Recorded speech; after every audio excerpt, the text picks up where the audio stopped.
In this video, we're going to be putting together an emergency kit for your car, and we're going to be talking about why you should not just go out and buy a pre-put together kit, you should be doing it yourself. So a couple weeks ago, my daughter started driving, got her own car, which means she needs an emergency kit for her car. That's my job. I'm dad.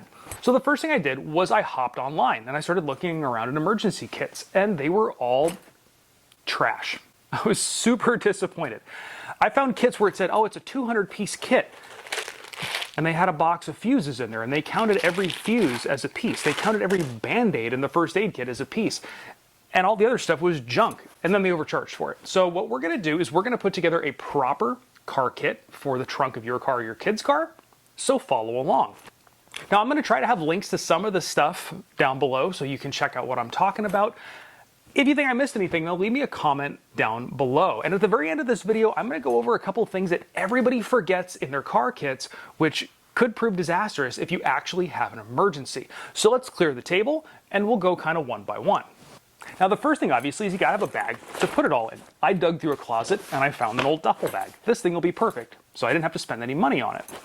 So the first thing to talk about is probably the most common issue people are going to need their car kit for, and that is flat tires. So what we started with here is we started with this thing. This is a jump starter and a tire inflator, battery operated from Asperex.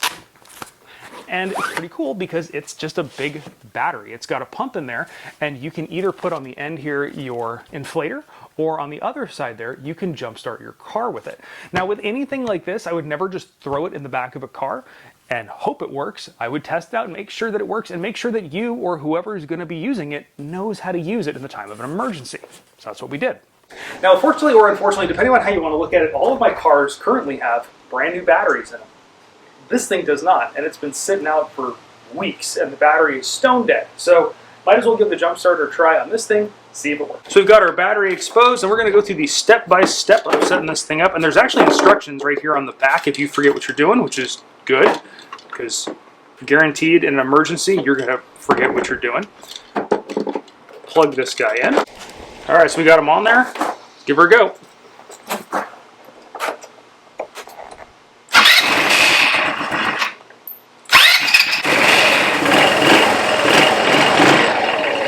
No problem. Now, these are always really hard to get a good perch on with these things, but I still managed to start it. Now let's go check out a tire.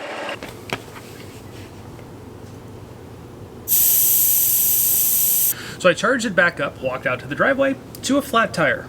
Convenient, isn't it? So this is the largest tire I have. This is a 250 570 R17, which translates over to about a 31.5 inch tire.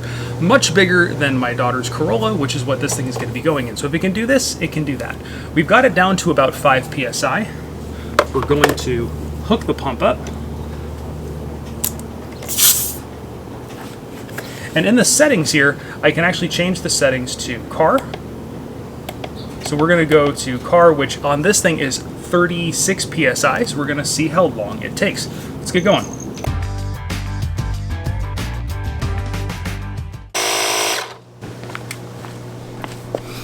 Alright, so it's reading 36 PSI, and I'll put the actual timestamp on there, but it looked like this took right around 10 minutes, so as advertised. So actually very impressed with this thing, and like I said, there'll be a link down below if you want to check that sucker out. Other thing in there, and I am going to get some hate for this, and guess what? I don't care, is Fix-A-Flat. I'm putting a can of Fix-A-Flat in my daughter's car.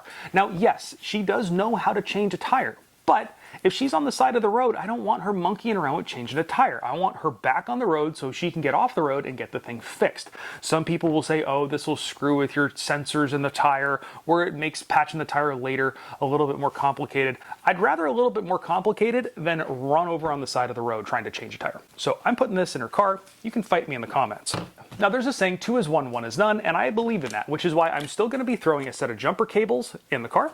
So we've covered what I think are the two biggest issues, which is battery dying, tire deflating. Now obviously in the car there's all the other tools that the car came with. I would check and make sure they're in there, because I have heard of people buying used cars that did not have a spare and did not have tools. What? So if you bought a used car, check. Her car was used. We checked. They're in there. Good. The next thing, is a pair of work gloves, mechanic style work gloves. They don't have to be mechanics gloves. These are Harbor Freight gloves, but mechanics gloves. Because if you're working on the side of the road, you're having to deal with tires and whatnot, gloves are a nice thing to have. Now, I live in Southern California. Doesn't really rain that much out here. Put your California jokes down in the comments below. I will ignore them. But I'm still putting a rain poncho, some rain gear in the back of the car, because the one thing you are going to regret is not having this if it does start raining and you're on the side of the road trying to change a tire. Next up is tools, and this was another place that those Amazon kits really skimped on. They gave you junk as far as tools. I actually have this tool bag that my brother got my daughter years ago, and it's got actual tools in it that aren't garbage. We're just going to put them all in the car. Obviously, she's not going to need some of the stuff in here, but it does have a very cool pink hammer, but it has all the other tools in there. Screwdrivers, wrenches, measuring tape, which you're probably going to need, a set of pliers, channel locks, needle nose pliers, and everything else. The one thing it didn't come with was a socket set. So I went and picked up a socket set. Now this one is a metric and standard socket set. She does have a Toyota, so we probably only need metric, but oh well, now she's got both. So the entire toolkit is going to be going in her car. Now in that toolkit, mechanic's best friend, zip ties. Now, I'm going to show you a trick with zip ties. Got a bundle of zip ties. Take one zip tie, zip it around the rest of the zip ties. Now they're not going to come apart, and as you take them out one by one, you can pull this thing tighter and you'll be fine. And those are going in the tool bag. We also have a smaller set of zip ties because you never have enough zip ties. So, second set of zip ties. Something I just realized I forgot, the second mechanic's best friend, I'll be right back, is a roll of tape. Now, I'm actually not going to be using duct tape because duct tape is overrated. Wait a minute! Who are you? I'm putting Gorilla Tape in there because Gorilla Tape. So we've got Gorilla Tape. If you've ever followed the 10 Essentials, if you were a Boy Scout, you know cordage, rope. That is definitely going in the kit. We're going to put that in one of these outside compartments. I don't even know what you'd need it for, but I know when you do need it, you need rope. I have a long track record of driving cars that spring leaks and do horrible things. So we're going to put a couple hose clamps in here. So hose clamps going in the toolbox. And a very important thing that a lot of people forget, and a lot of kits even forgot, was a box of fuses. What I would recommend doing with a box of fuses is going into the car and figuring out what size fuses your car takes, because there are different standards, and picking up a complete box of fuses. And finally, I dug through my drawers because I knew I had a couple of these. I found one of my extra Leatherman multi-tools. So Leatherman is going to be going into the tool bag as well. This next thing relates to tools. Hand wipes. After you're done working on the car, changing a tire, jump starting a car, you are going to have grime on you, and you don't want to get that all over the interior of your car. Emergency kits don't have to be zombie survival kits. Sometimes it's just to keep yourself comfortable and going down the road. So a set of wipes is a good idea. We're going to throw that in there. Sometimes also things go sideways at night. So we are going to throw in a light. This is another, I think this was Harbor Freight, I'm not sure. But what's cool about this one, it's got magnets on the bottom, magnets on the back. So if you have to work on your wheel, you can stick this onto the side of your car, assuming your car is made out of steel, and it can stick on the side of your car and illuminate what you're working on. Now remember that whole 2 is 1, 1 is none thing. We've got a flashlight. I'm going to be putting a second flashlight in there just in case. And if you're putting flashlights in, figure out what kind of batteries they take and throw some extra batteries in. Because if these go out, you're kind of out of luck. So throw some batteries in there. And it all fit in the bag. But I know you are at home right now screaming, hey, you forgot stuff. And you are absolutely right. I did forget stuff. I forgot this stuff. And that's because this stuff should not be in that thing in the trunk of your car. And I'm going to tell you why. A couple years ago, I was in an accident. I had a really thorough emergency kit. Guess where it was? There. There's no way I could get to it. I couldn't even get to it in the wrecking yard when we went back to get it later. Now, luckily, some giant first aid kits on wheels showed up really quickly, and I didn't need it. But in an accident, you're going to want to get to this thing pretty much immediately. So the first aid kit is going up in the cab of the car or the truck or whatever it is, and it's going underneath the seat, and I have a strap that's going to strap it to the seat so in the event of an accident, this thing doesn't fly somewhere and you can't find it. Now, when it comes to first aid kits, same rules apply as that thing. Make sure you're actually getting a first aid kit that doesn't just include a ton of Band-Aids. It should include things like a CPR mask, gloves. This is one I put together.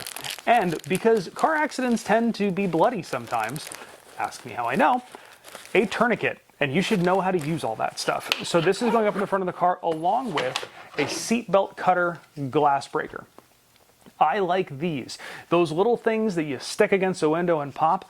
I have had to use those before, and they don't always work. So I like this thing. You just smack it as hard as you can, and it breaks, and it's got the glass cutter. This thing, if you buy one of these, you can hard mount this to the car, and that's what we're going to do. We're going to mount this whole thing right by her leg, so it'll be right next to her if she ever needs it. I hope she doesn't. And the last thing is hot sauce. She's getting a bottle of hot sauce that we're going to be putting in her car. She has a second one on her keychains because she needs to be able to defend herself in case she has to. So this is our car emergency kit. And I did mention at the beginning of the video that there were a couple things we were going to talk about at the end of the video that you need to do or this stuff is useless. And the first thing is, when you're done with all this, grab your phone and open up your calendar, or go to wherever you keep a paper calendar if that's how you roll. And put on there every 6 months a reminder to go through your kit. Make sure the batteries are still fresh, make sure nothing's leaked, make sure nothing's gone funky and moldy. That reminds me of something. Gotta grab one more thing. Funky and moldy desiccant packs. I have these things all over the place. I live in the desert. I know, doesn't get that wet here, but still, desiccant packs. Throw one of these things in there because moisture kills tools.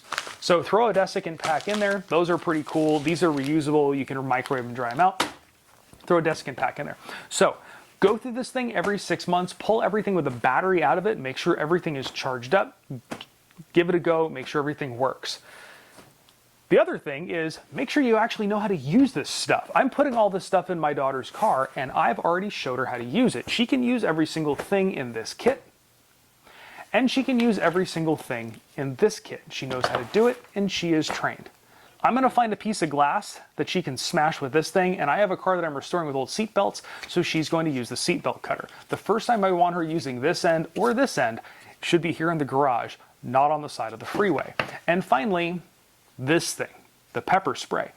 I went with Palm. This is not an endorsement, but Palm has trainer pepper sprays that have water in them. So this weekend, she is going to be pepper spraying me with water because I want to be able to see afterwards. So she'll be fully up to speed on how to use everything in this kit. And you should be too before you put the kit and all this stuff in your car or your kid's car.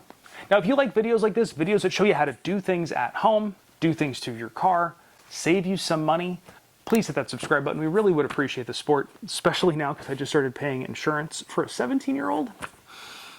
Ouch. If you think I missed anything, please leave me a comment down below. I'll add it to the kit or we'll talk about it down in the comments section. Give this video a great big thumbs up. Links to most of this stuff are going to be down in the description. And of course, thanks for watching.